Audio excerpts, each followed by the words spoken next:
What's good with the YouTube? Conference Perspective, it's your boy, Big Flacco, with my co-host, Big Senor Rojo. And as always, I'm smashing, dashing, sliding on through with, you already know, a whole lot of energy, man. Let's get this cracking. First and foremost, man, over these last couple of weeks, we've been accepting letters from anonymous ex-NF members, ex-NR members, Norteños that were strongly associated with the organization, as well as anybody from down south, man. And we want to open an open invitation to all those who maybe want to tell a story but don't want their names to be put out there on Front Street. You can reach out to us on IG at a convict's perspective or on email at convictsperspective@gmail.com. Get your story in, man. We'll run it, man. So in regards to all these stories, let's be first and foremost clear about this. I'm going to do a quick disclaimer. Okay. These are the stories from individuals, eyewitness accounts, their truth of what they experienced or what they were involved. It doesn't mean that we have any involvement, any direct knowledge, or any type of real opinion on this. All we're doing is reading these stories word for word from people that we believe to be trustworthy sources. There may be some discrepancies in these cases at times. There may be stuff that nobody even knew, and this is their truth. So bear with us, man. We're going to break it down, read it word for word, how we got it, and then we're going to give our perspective and keep it as raw and real as we can get. Couldn't have said that better myself. All right, man. This is one we got. And I'm going to, like Flacco said, I'm going to read it word for word. So if, maybe something doesn't quite make sense, I don't want to, put words in somebody else's mouth. So here we go. Bro, yeah. When you use the term UC, make sure you refer to that as undercover carnal. Got you. So the listener understands. All right, here we go. Thank you for all you guys do, bringing forth a reality to this lifestyle. I agree the truth will set one free and give the future a guide not to repeat these mistakes. I want to share this story. It is in no way an anti-NF story, but a story of those who made a decision that would forever alter the movement's direction. I am a former Nuestra RAZA member, polled in the year of 1985, when we referred to it as either structure and later NAERE. In the beginning years, we referred to it as structure, then went to Nuestra RAZA, from carnalitos to hermanos, and then to bros. The NR was a pillar for the people, and we were the frontline defenders and protectors. Throughout the years, the NF continued to tweak and twerk what wasn't broken. I have much respect to the forefathers that made sacrifices and paved the way, but their insecurities and constant intervention created a long-term shaky relationship.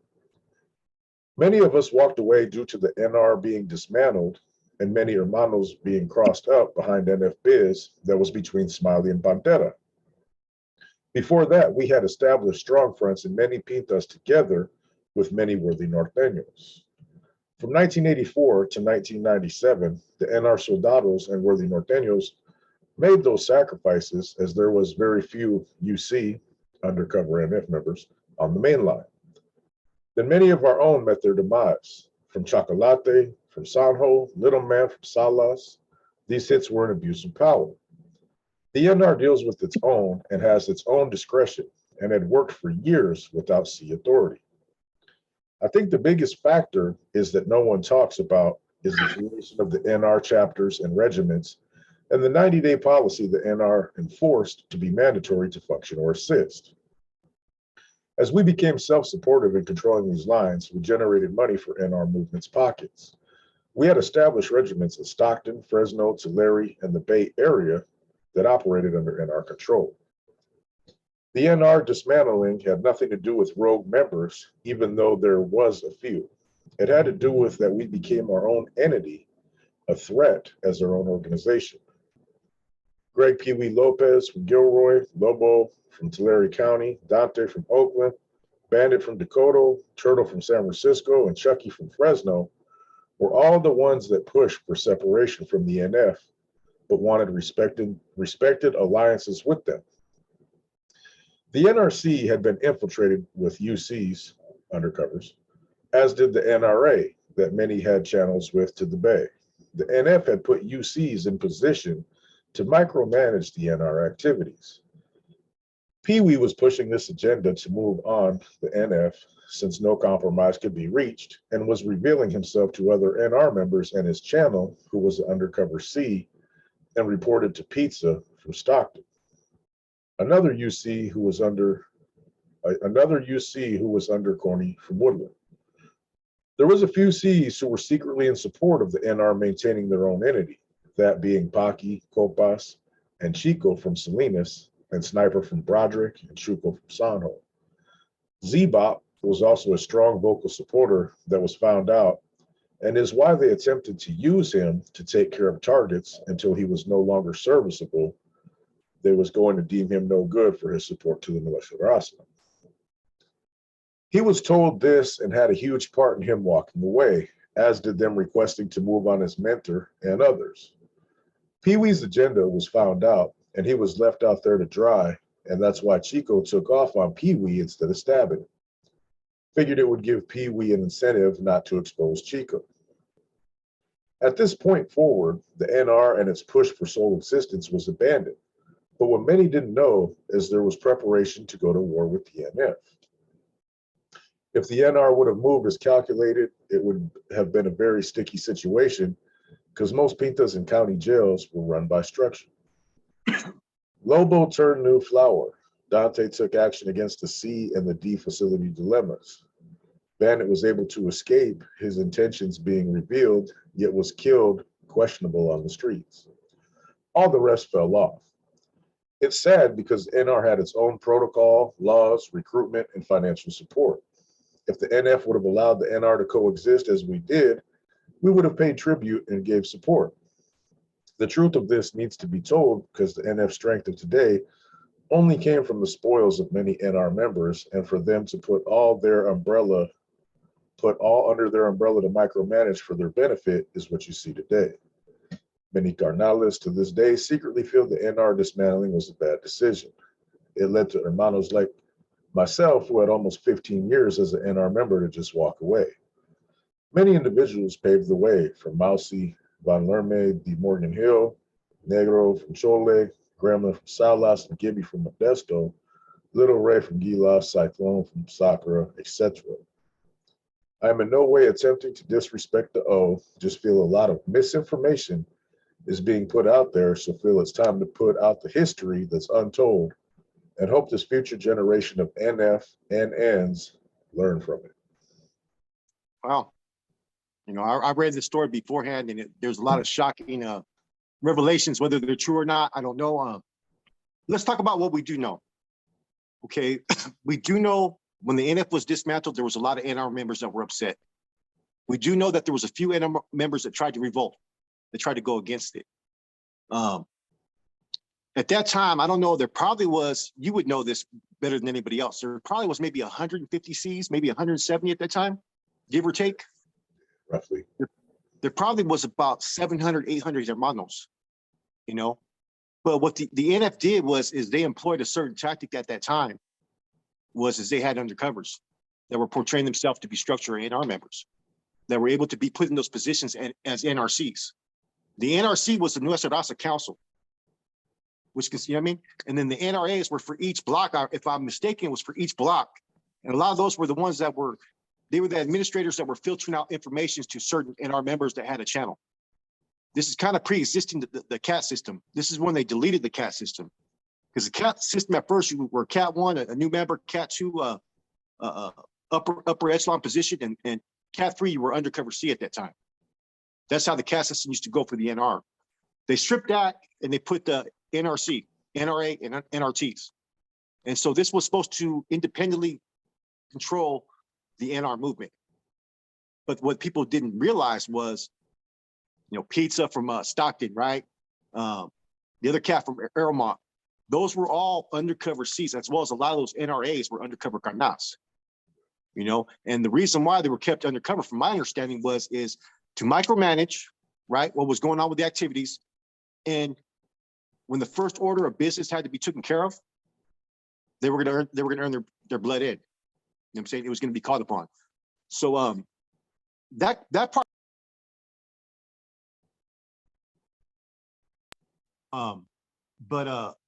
first, man, I don't know how strong of a revolt it was, if they were really actually going to go to war. How many heads did they have in line? I mean, that takes a lot of tactics to do it. Not that they didn't have the manpower or soldiers to really bring it, they did. We all know that. They actually had way more numbers than the NF. But the same token, I mean, the NF security and the way that they aligned all these groups, they had a plan prepared the whole time if any of them got out of line. So they were able to reveal all this information and deal with it. The situation with Chico is kind of interesting because I heard about that and there was questions, why did Chico as a carnal raise his hand to remove this dude and why was he not removed with a piece? So I don't know if it's true or what, but it kind of would make sense because a lot of carnals were questioning, why did Chico want to do this removal? Did he want to get off the yard because there were certain seeds from Salinas and they were beefing? Or was there more to it? And think about it. If Pee Wee would have got whacked, right? What do you think he would have did? He would have had a lot of animosity. He would have had a lot of issues, especially if it was done by Chico, who was allegedly trying to support him. I don't know if that's even true. I got to be clear about that. But it kind of, yes, I could buy it. You know what I mean? As we know, Copas and Paki, they were real close. So that makes sense as far as, you know, with that scenario, especially with Copas being one of the founders, as well as Corning and creating the Nuestra Raza movement. So I can kind of relate to that. As far as the other individuals, I vaguely know of Sniper. Chuco, I can see that in some senses because Chuco was one of those dudes that was very charismatic. He got along with a lot of people.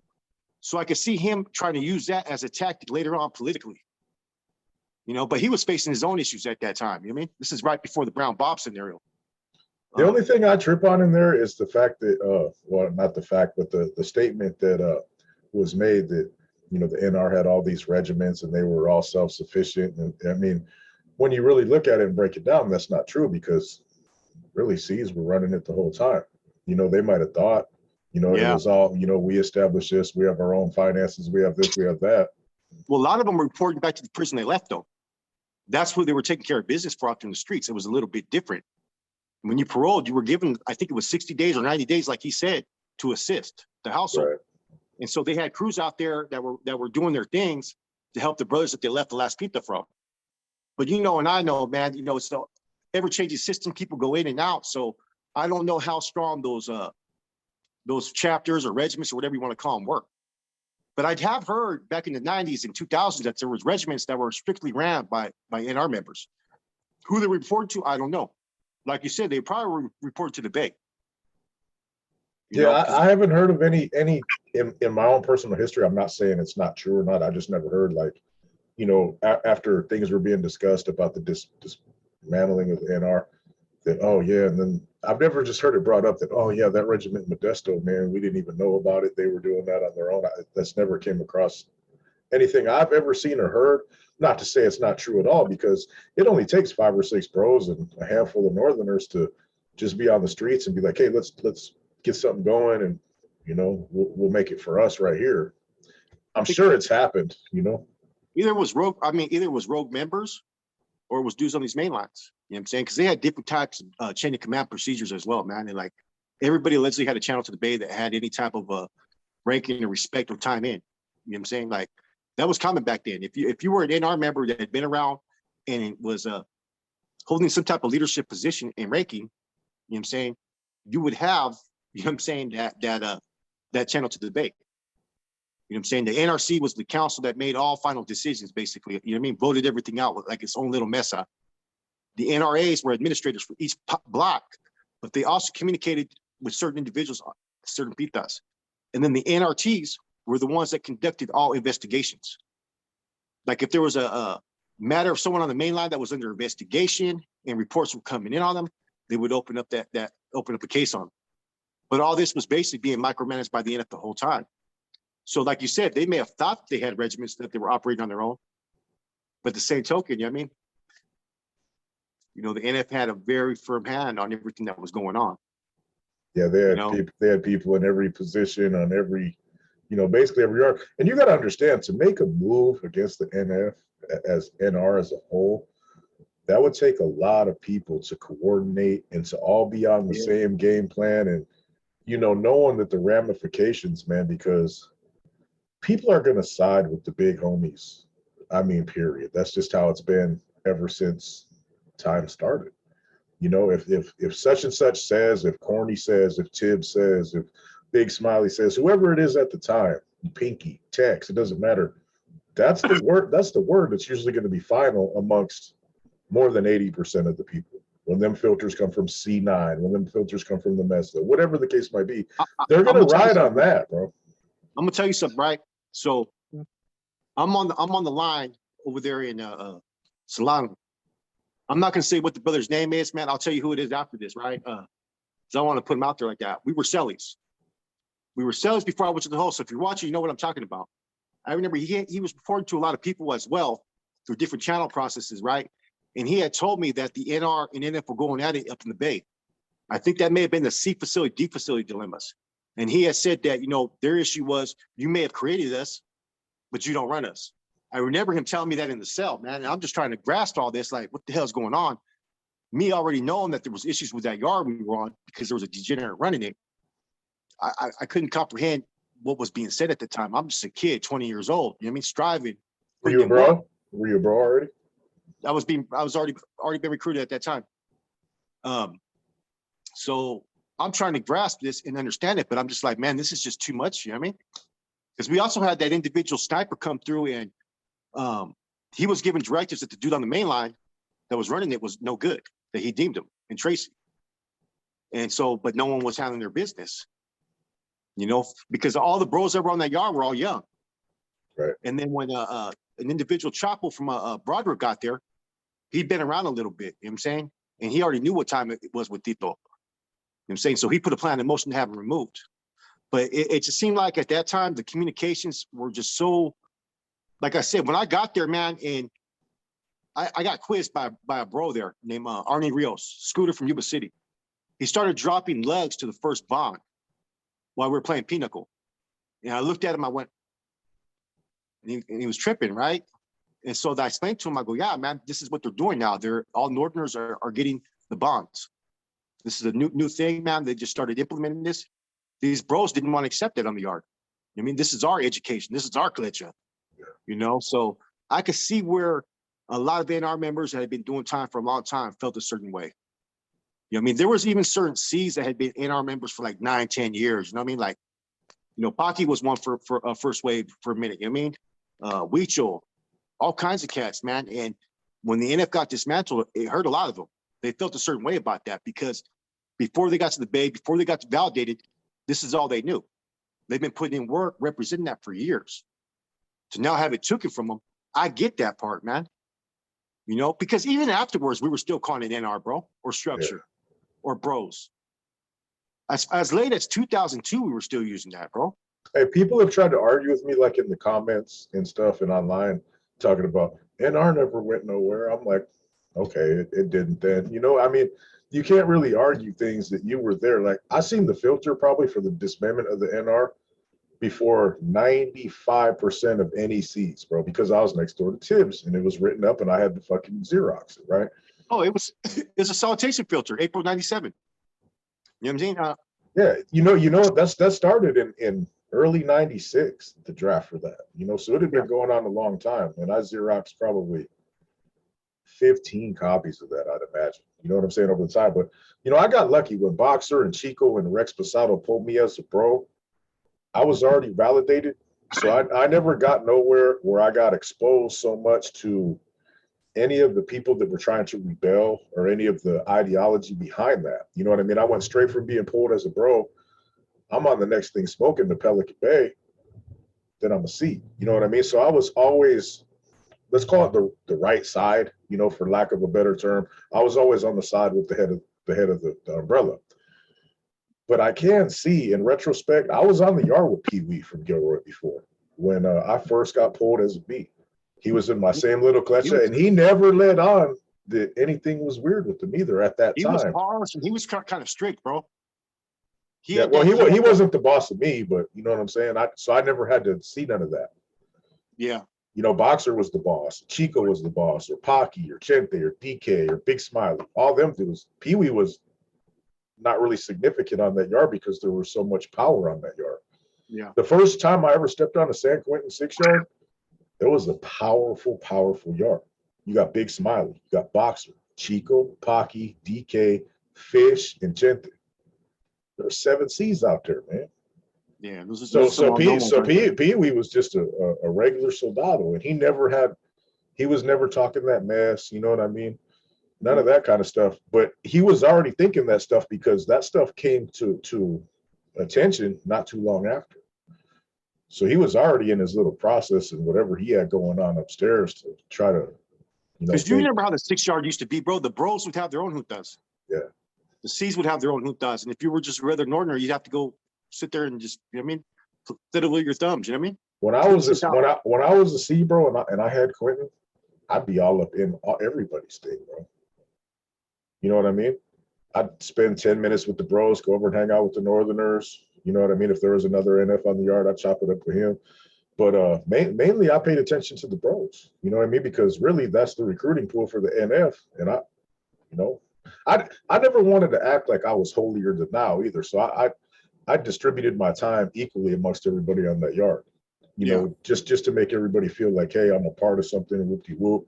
You know, hey, you want to play basketball? Hey, come here, talk to me, man. How you doing? You know what I mean? Shit like that. So they never came at me with none of that weird stuff, but it was going on the whole time. There's no doubt about it. Yeah. I could never imagine them making a mass move though against the NF, bro. That would have been devastating for them. Maybe there was some mumblings a little bit, maybe some complaints. There might have been 20 people probably that were dumb enough to try that. I don't think that I don't think a planned attack would have been in their best interest. You know what I mean? It just wouldn't have worked out, man. I think I think a few of them may have talked about it as they're listed in those names. Yeah. You know what I'm saying? One of them came a flower. One of them got deemed up there. And the one dude that got deemed, man, check this out. I was in the county jail with that dude. Which one? He came back. Dante from Oakland.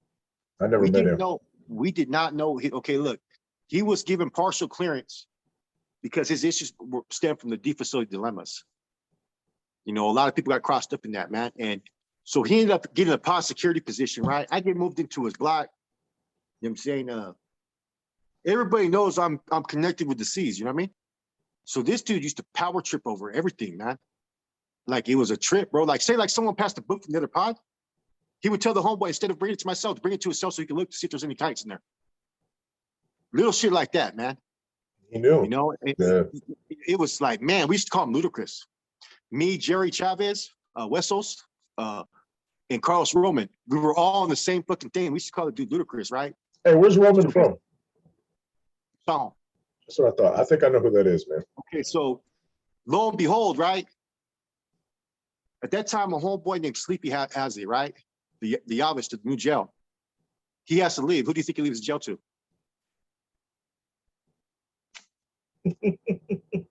That's right. You know what I mean? Yeah.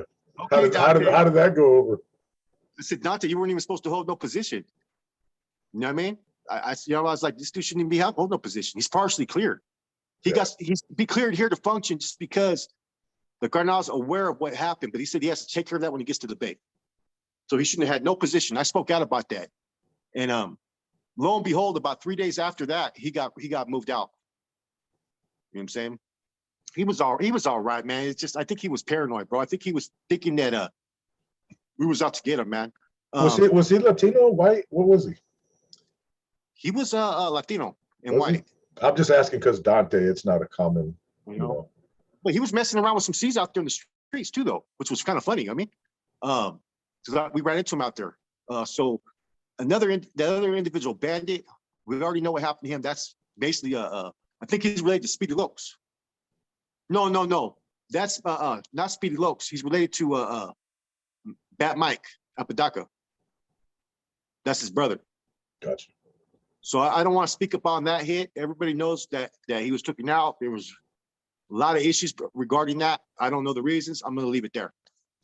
Yeah. You know what I'm saying? But he had just touched down, I think, from D facility. You know what I'm saying? So I don't know if it was from issues up there in the Bay. I don't know if it stemmed from other issues out there in the streets. I don't know. I did know Bat Mike though, and I know he felt a certain way about that. You know, but and then the other individuals I just have heard about, I don't personally know. You know what I mean? I knew Mousy Von Lerme from Morgan Hill. That's a good dude, man. I like that dude right there. Who was the other one they mentioned? Negro from Chole. I've heard of him. Gremlin, I've heard of Gremlin. Gremlin got CNR tatted on. And Little Ray, I know Little Ray from Salinas, Ray Salas as well. from Gilroy. So I know a lot of them. That's a little real short guy, right? Yeah. Yeah, he's been around for a minute, man. I used to spend a lot of time talking to him, man, and I kind of knew. Yeah, I knew real skinny, real short. I knew real skinny. I remember when he fell out of favor, man, because I was hollering at him, and somebody told me that he had some questions on him. You know what I mean? I don't remember if it was a C or a B who had told me on the yard, be like, "Hey, be careful talking to that dude." And I'm like, "Well, what the fuck's he doing on the yard then?" You know, because he was talking to Angel Baby over there in the county jail at that time. I think around 98, and Angel Baby had already flipped, and he was advised not to talk to him. He was talking about nobody has the authority to tell me anything down there. You know what I'm saying? So he was trying to push that line. And then I know, because I was told to send that message when I got there. I said, just tell me how to send the message. I'll say it word for word. I relayed that message. But I always liked Ray. He was cool. Yeah, I did time right. with him and Chuco and Gangster, all them cats, Junior Rojas, all them back in the days, man. A lot of them dudes are old school hermanos that decided to not take that step. Like Mousie's been around for a minute. Mousie's cool as hell, well educated. He could have been a C. He decided not to. Which Mousy? Von Lerman. Brown Bob's cousin. Right. You know, I mean, there's a lot of NR members that I noticed that had like a lot of years in that decided not to take that next step, but yet they're still in good standings. Hey, the one thing I remember when they were first constructing that filter in '96, I remember when the final copy was done. It was before October of '96, and it was done because that's when I paroled from the Bay with Tibbs. And I remember Tibbs shot it to me and Wino, and Porky, Little Man, and Little G, and asked us our feedback on it.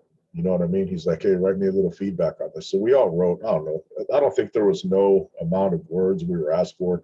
Tibbs really didn't play the words thing. He just wanted to make sure you understood. You know, you weren't getting 1,000-word essays really. You know what I mean? You're just like, "Hey, break this down for me." You know, we'd always do a big one, obviously, because we're trying to impress the big homie. You know, trying to act like we gave a fuck, not giving a fucking 3 sentences. But you know, I remember specifically I mentioned that this is going to cause a lot of backlash. You know what I mean? A lot of these dudes have sacrificed. A lot of these dudes have done this and done that and done this. And, you know, basically his answer was, it's in the best interest of everybody. You know, they're creating too much tension. It's too hard to control an army that's 1,000 deep. You know what I mean? Especially back then. I mean, think about how our communications were back then. Especially in the Bay. I mean, the only thing that changed as far as within the recruitment process, everything remained the same, except for titles. And then before you could get pulled as an NR member, if you had a certain amount of sponsors and the OA of the R could clear it. Yeah. They changed it to where C had to authorize it, had to sanction it. And as was, if you held any type of, well, this is the catch-22 to it. If you held any type of NR rank, you could sanction an NR member status at the time, or an soldado. You know what I'm saying? Which they were still UCs because they still had the Norteño Council and the Norteño administrators and all that right after. But that filter caused a lot of confusion because what ended up happening is you had main lines that were trying to establish councils. That was only a chain of command that consisted up in the Bay. Point blank. You know? Yeah. No doubt. A lot of things were still the same, bro. That's what people don't realize. If you were considered what you would call a dedicated elite soldado, which means you did everything inside and outside the walls. You contributed, you lived by the laws, you knew them, you were competent and capable, you would have still sway like an NR member. Mm-hmm. You know what I mean? There were certain people that would have channels or communications to the Bay or to certain seas, you know what I'm saying, that you could pull some strings. You know what I'm saying? But as far as the new recruits that they started to recruit, terrible, bro. Terrible. You know, it wasn't the same, man. Like, it wasn't a prideful thing to be a hermano. When you started seeing the people that they were just recruiting and looking around, like, not trying to be judgmental, man, but they recruited a lot of people that should never got recruited, bro. They created a whole lot of sloppiness because people were just getting recruited just to have that status. And they were also recruiting people that were, a lot of people who were sent to parole to the streets as Cs that were regiment commanders expected to go out there and establish something, started pulling dudes as soldados because they had committed to work with them on the streets. So it started to become a whole different ballgame as far as how they're recruiting people. No doubt. That's 100% correct, brother. No, you ain't going to get an argument out of me on that one. Yeah.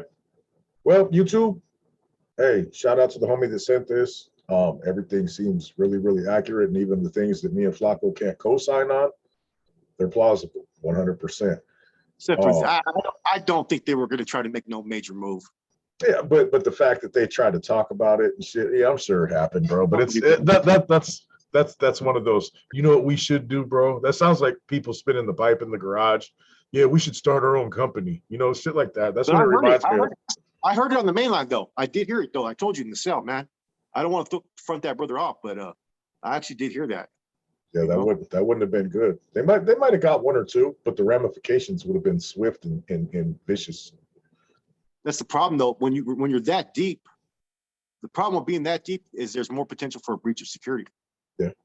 You know what I mean? You may have a 700, 800 man army, but there's always that chance that one person who may have a family member that's a carnal or who may tell the wrong person is just too much avenues for a breach of security. Yeah, it wouldn't have went nowhere. On top of it, they were sitting there writing kites to channels that they thought were NR members that were actually undercover carnals.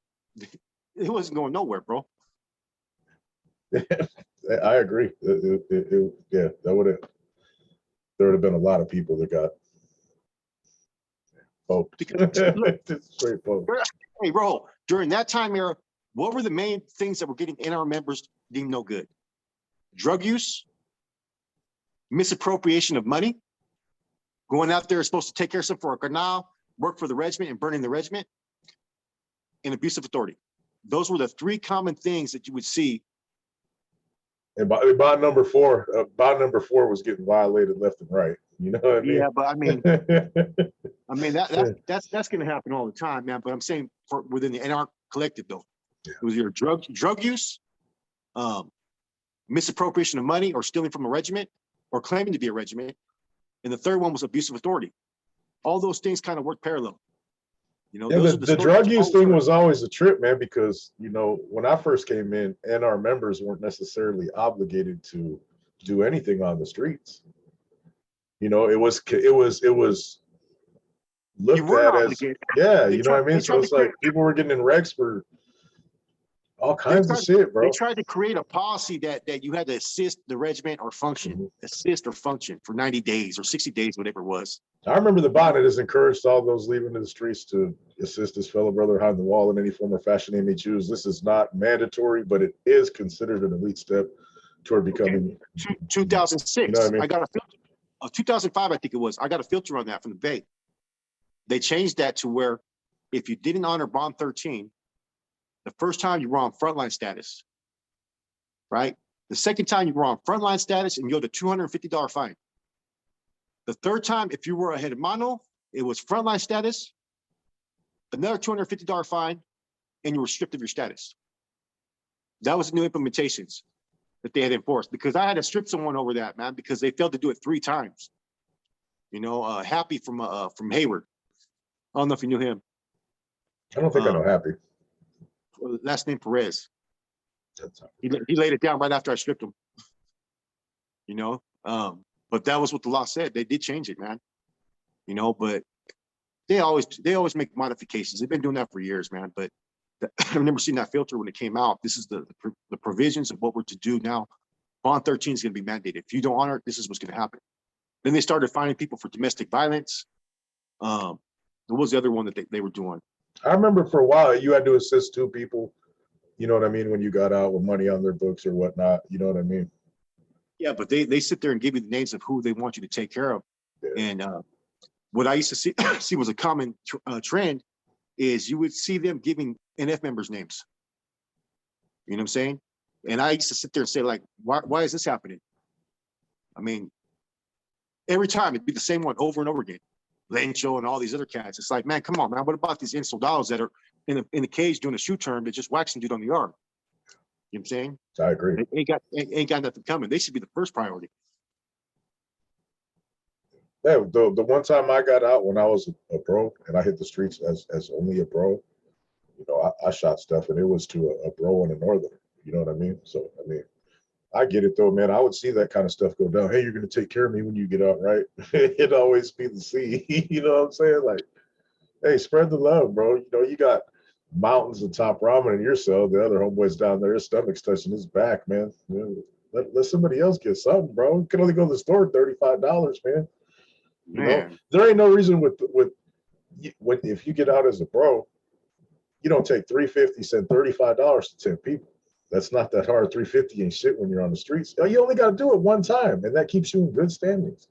But damn, don't send $100 to the same chain of command the whole time. That's not how it's supposed to work, right? You know, that's not true carnalismo right there. That's specific carnalismo. You know what I mean?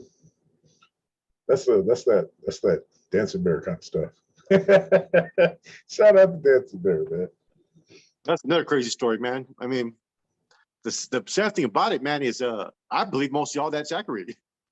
Yeah, no, I'm sure it is, brother. Whether people like it or not. I mean, I've heard all those stories. You know what I mean?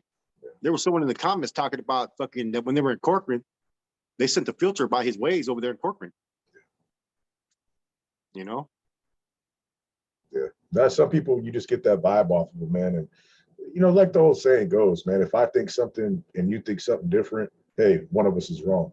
If 20 people all feel the same way that weren't with the individual at the same time that come up with the same stories, they got to have some sort of credibility in there somewhere. I mean, it's just, you know, everything can be answered in math, and mathematically, it's very possible. You know, it's just straight up. Yeah, true. Like it or don't like it. I mean, you don't have to like it. I mean, Jesus Christ. You know, I know people who would never lie on somebody in a million years told me it's weird shit, you know, and that's just what it is. Not everybody's normal. I'm not normal, but I'm not a shower shark. You know, I mean, come on, bro. You know what I'm saying? Like, hey, I'm pretty weird too, but damn. Yeah. I'm weird in a comical kind of way. I'm not weird in a damn, I don't want to be his silly kind of way, you know? We all have our things, but anyway, YouTube, man, very good one. Hey, shout out to the homie who sent this. We appreciate you.